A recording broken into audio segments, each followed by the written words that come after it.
पहला थिस्सलुनीकियों अध्याय 4।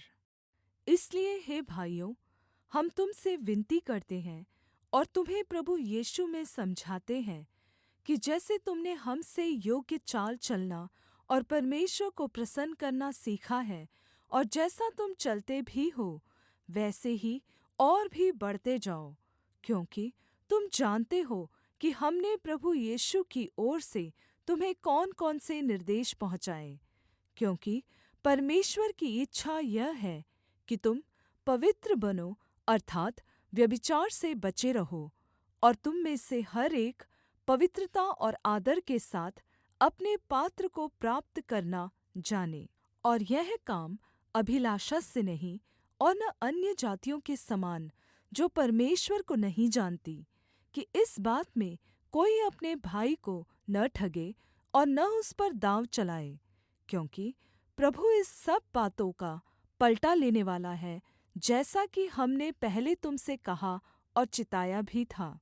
क्योंकि परमेश्वर ने हमें अशुद्ध होने के लिए नहीं, परन्तु पवित्र होने के लिए बुलाया है। इसलिए जो इसे तुच्छ जानता है वह मनुष्य को नहीं, परन्तु परमेश्वर को तुच्छ जानता है, जो अपना पवित्र आत्मा तुम्हें देता है। किन्तु भाईचारे के प्रेम के विषय में यह आवश्यक नहीं कि मैं तुम्हारे पास कुछ लिखूँ, क्योंकि आपस में प्रेम रखना तुमने आप ही परमेश्वर से सीखा है, और सारे मकिदुनिया के सब भाइयों के साथ ऐसा करते भी हो। पर हे भाइयों, हम तुम्हें समझाते हैं कि और भी बढ़ते जाओ।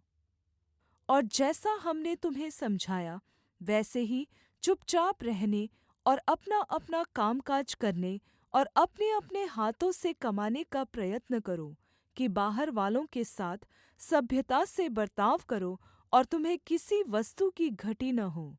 हे भाइयों, हम नहीं चाहते कि तुम उनके विषय में जो सोते हैं अज्ञानी रहो।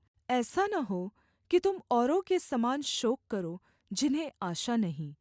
क्योंकि यदि हम विश्वास करते हैं कि यीशु मरा और जी भी उठा, तो वैसे ही परमेश्वर उन्हें भी जो यीशु में सो गए हैं उसी के साथ ले आएगा। क्योंकि हम प्रभु के वचन के अनुसार तुम से यह कहते हैं कि हम जो जीवित हैं और प्रभु के आने तक बचे रहेंगे, तो सोए हुओं से कभी आगे न बढ़ेंगे। क्योंकि प्रभु आप ही स्वर्ग से उतरेगा। उस समय ललकार और प्रधान दूत का शब्द सुनाई देगा, और परमेश्वर की तुरही फूँकी जाएगी, और जो मसीह में मरे हैं वे पहले जी उठेंगे। तब हम जो जीवित और बचे रहेंगे उनके साथ बादलों पर उठा लिए जाएँगे, कि हवा में प्रभु से मिले, और इस रीति से हम सदा प्रभु के साथ रहेंगे।